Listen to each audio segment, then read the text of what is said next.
Greetings. I just wanted to share a really quick note on something in a medieval commentary on the Talmud, as well as touch on an interesting bit of trivia about today's date on the rabbinic calendar. So, as our Yiddish-speaking friends might say, we're going to look at a shtickle of Talmud, just a small bit, a shtickle. And on your screen is a page from the Babylonian Talmud, tractate Megilah 4a. And the middle column has the text of the Talmud, the Talmudic text, while the columns on the right and the left are medieval commentaries on that Talmudic text. So jumping right into the Talmudic text in that center column, I want to look at this portion here. And first note this string of characters here with what looks like a quotation mark in it. Those two little marks together are called Gershayim, and they signify that this is an acronym.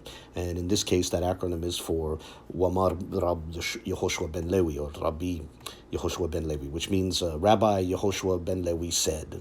And here's what he's quoted as saying. Nashim hayabot b'mikra Megilah. Women are obligated in reading the scroll. And here it means the scroll of Esther. That's the context. But whatever the case is, around the time of Purim, women are obligated in reading the scroll. And then here's why he said there's such an obligation. She'af hen hayu boto hanes.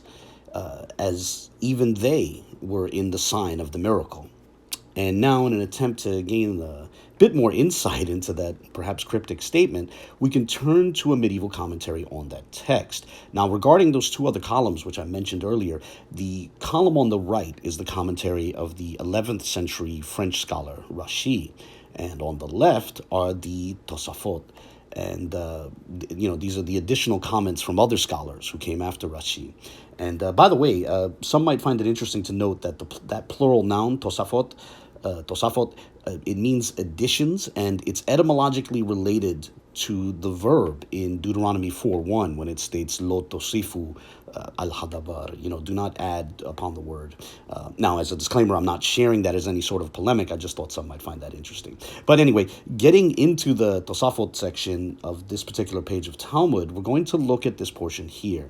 And the larger text in bold at the start is the portion of Talmudic text which you just read, which read She'af hen hayu boto hanes, as even they, even the women, were in the sign of the miracle. And here's the commentary on that.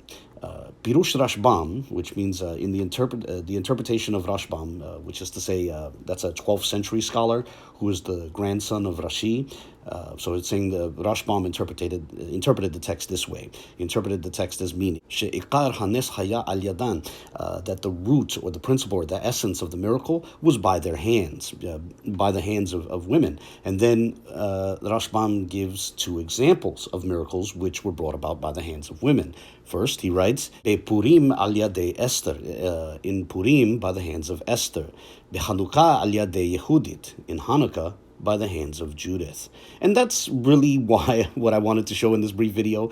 The commentary here, now, perhaps the commentary here itself needs a bit of commentary, so I'll add that it's referring to Judith from the book of Judith, found in Catholic and Orthodox Bibles and considered apocrypha by Protestants. Now, we're referring to Judith, the woman credited with striking the head of the Assyrian general Oloferne. And for those who don't know, certain Jewish communities, particularly those in the Middle East, celebrate a feast called al-banat in Arabic and ha-banot in Hebrew. And both those phrases, al-banat and ha-banot, both those phrases mean feast of the daughters, right? And the feast falls around the 6th or 7th day of Hanukkah on the 1st of Tevet, which is today's date on the Hebrew calendar, hence why I'm making this super quick video. And now, I personally do not know how to demonstrate a connection between Judith and this time of year, but I nonetheless love the idea, as I love the book of Judith, so I like the idea of there being, Jews having a feast of Judith. I wish, the Catholic Church had a feast of Judith. And that aside, I figured others might find it interesting to learn that certain Middle Eastern Jewish communities celebrate a feast of Judith on this day, remembering her triumph over Oloferne. So, in closing, I'll just say Eid al-banat Mubarak and ha-banot Sameach to anyone celebrating today. And as this year, the 1st of Tevet on the rabbinic calendar overlaps with the 25th of December on the Gregorian calendar, I also have to say Merry Christmas. And on that note, God bless to all. Hope you found this interesting.